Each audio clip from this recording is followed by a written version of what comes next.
Hello guys, welcome back to our channel cine with Yash team. ఈరోజు నేను చెప్పే movie విజయం నాదే. Kingdom of the Planets of the Apes movie చూసాక నాకు ఏమనిపించింది డెప్త్ రివ్యూలో మాట్లాడుకుందాం. కానీ అంతకన్నా ముందు మా ఛానల్ సబ్స్క్రైబ్ చేసి కింద ఉన్న బెల్ ఐకాన్ యాక్టివేట్ చేసుకుని అలాగే మా ఇన్స్టాగ్రామ్ కూడా ఫాలో అయిపోండి guys. Let's start our video. Movies మీద మీకు అవగాహన లేని వాళ్ళకి ఈ మంకీస్కి తెలివి ఎక్కువ వచ్చేస్తే ప్రపంచాన్ని డామినేట్ చేస్తే ఏమవుద్ది అనేది ఫస్ట్ 3 మూవీస్లో చూపించారు. ఆ 3 మూవీస్ చూడాలా వద్దంటే మాత్రం చూస్తే బాగా అర్థమవుతుంది. చూడపోయినా మీకు కొన్ని హింట్స్ ఇస్తారు ఫస్ట్ 3 మూవీస్ని.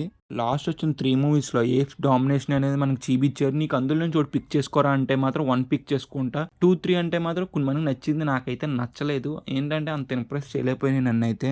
ఇదంతా జరిగిన 300 years తర్వాత ప్రాక్సిమస్ అనే రాజు సీజర్ పద్ధతిని పాటించేటట్టుగా ఏప్స్ని కాపాడినట్టుగా నటిస్తూ ఉంటాడు. ప్రాక్సిమస్ అనే రాజు నోవా అనే ఒక ఏప్స్ మీదకి యుద్ధానికి వస్తాడు. మెయిన్ అమ్మాయితో కలిసి ప్రాక్సిమస్ ని ఎలాగ ఆపేది మీరు మొత్తం మూవీలో చూస్తారు. ఇంకా మూవీ చూసాక నాకు ఏమనిపించింది అంటే మాత్రం నాకైతే నచ్చింది మూవీ అయితే.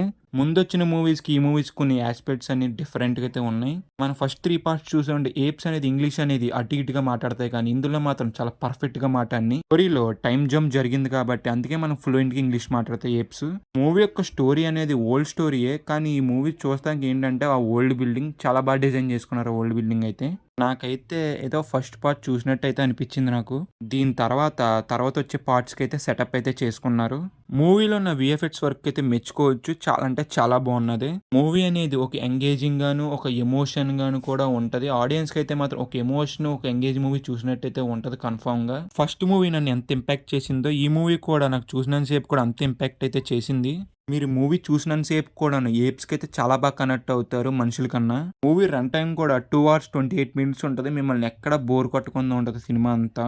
మూవీలో రాకా నోహా క్యారెక్టర్స్కి అయితే చాలా బాగా కనెక్ట్ అవుతారు మీరైతే. మూవీలో సీజర్ రిఫరెన్సెస్ తీసుకుంటారు మామ, అయితే చాలా అంటే చాలా బాగున్నది.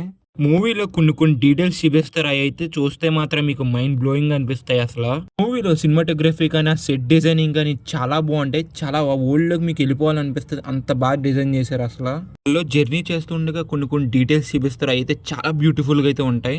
మూవీ చూసి వచ్చాక మనకి చాలా డౌట్స్ వస్తాయి మైండ్ లో, అవన్నీ నెక్స్ట్ పార్ట్స్ లో చాలా వరకు కవర్ చేస్తారు అనుకుంటున్నాను నేనైతే. మూవీ యొక్క ఫ్యాన్స్ కి అయితే మాత్రం చూసినంత సేపు కూడా ఐ ఫీస్ట్ ఉంటది. మూవీలో నాకు నచ్చింది ఏంటంటే మాత్రం విలనిజం కొద్ది ఎక్కువ చూపిస్తారు అనుకున్నాను, కానీ కొద్ది తక్కువ చూపించారు. నాకైతే అంత ఇంపాక్ట్ అయితే చేయలేకపోయింది విలనిజం, కానీ కొద్ది ఎక్కువ చూపించుంటే సరిపోను. వీకెండ్ ఈ మూవీ చూడాలా వద్దంటే మాత్రం డెఫినెట్ గా వెళ్ళి చూడండి మామ. Your ticket bill be 100% worth మామ.